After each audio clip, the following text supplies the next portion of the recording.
So I said I wasn't going to do a Tag League video this year, but I guess I lied, because up until this week everyone thought we weren't going to be able to see most of it, and now we might. I'm not sure about that yet. By the time you see this video, there might be an announcement. Anyway, Dragongate's Rey de Parejas 2025 consists of 2 blocks. As usual, the scoring is 2 points for a win, 1 for a draw, 0 for a loss, and then the block winners advance to the finals.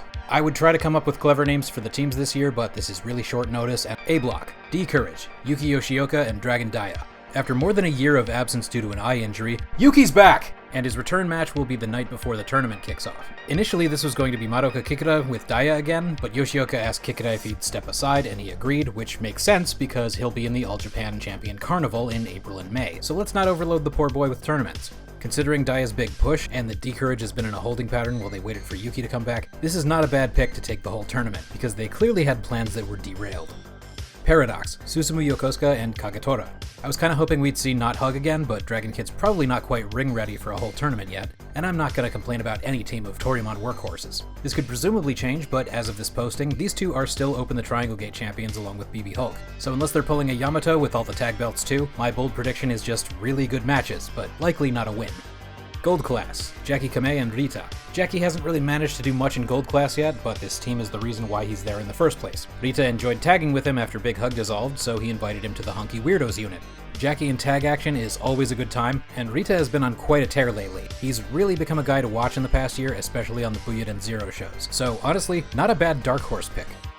Z-Brats, Kota Minora and Jason Lee, the current Open the Twingate champions. Usually, I'm not a big fan of champions entering tournaments because it either means the tournament is rendered moot if they win, or the champions are getting defeated multiple times along the way. But I say usually because Minoli is a great team and this is just more opportunity to see them in tag action multiple times. And because there's some visible tension in Z-Brats, so a loss here could be really interesting. Also, big shout out to Jason Lee, who is apparently a fan of my channel. I'm still unpacking that. Hi Jason. Z-Brats, Ishin and Yoshiki Kato. It's interesting to see 2 Z-Brats teams in the same block, especially this specific lineup, because you've got the X-Masquerade team going in as the champions, and you've got the more bullyish side of Z-Brats antagonizing everyone. This team is also going to be at major odds with the next team I'll talk about due to the recent Young Dragons Cup. I'm always down for a push for both of these two, especially with how much character and personality they've been allowed to show recently. They could very well play spoiler to the champions winning the block. Mochizuki Dojo, Ryu Fuda and Daiki Yanagiuchi. In a perfect world, we'd see them enter the tournament as Club Yanagi. Seriously, if you're not watching Prime Zone, you are missing out. But I'm really glad this team gets a spot in the blocks because it's about time they did, well, anything with these guys. But it's still early in their tenure with Mochi, so as much as I'd like to see some big wins, don't get your hopes up. They're underdogs for a reason. That said, I imagine they'll at least get on the board even if it's a flash pin or a draw. B block. Paradox, Yamato and BB Hulk. Yama Hulk is always a good time, but damn guys, do you really need to try for all the belts? Personally, I'd like to see the return of No Sleep Yamato and Darkside Hulk for the duration of this one, but that's just my inner goth kid's wishful thinking. One thing that will be interesting to see is who beats this team, because it could lead to both Dreamgate and Triangle Gate shots. Though most of the ones in line for that have already gone, unless we're about to see Mochi get a Dreamgate shot, which I would not hate in the slightest.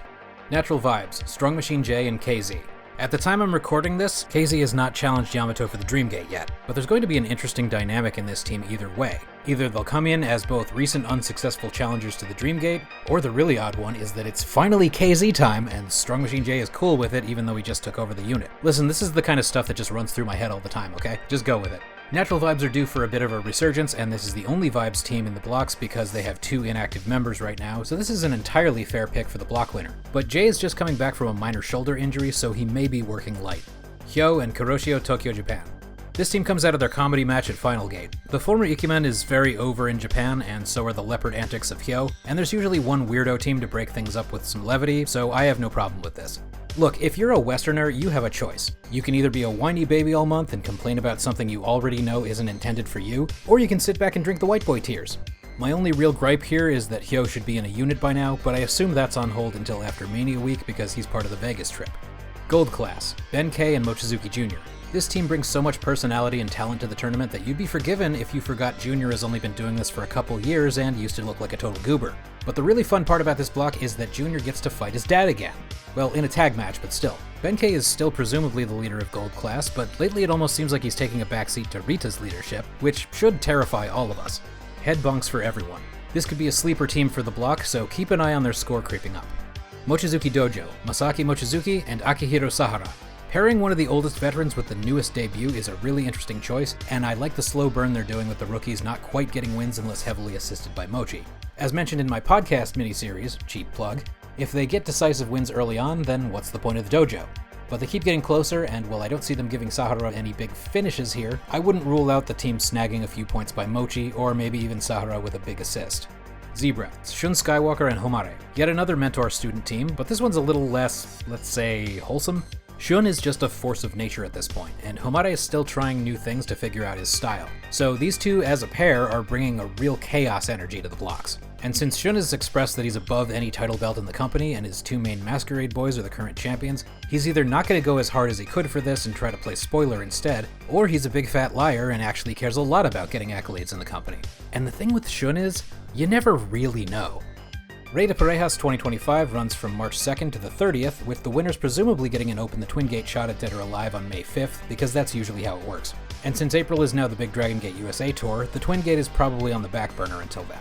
If you can't follow live, the best way to track the wins is going to be following Dragongate's social media, which posts the results of every match from every show. It's a busy month, and I just got done cutting the massive amounts of audio for the podcast, so you probably won't see much from me in March. If I have time, I might do a guide to catching Dragongate on Mania Week in April, but until then, you know what to do. It's YouTube. Like, subscribe, get in the comments, share with your friends, hire a skywriter, whatever.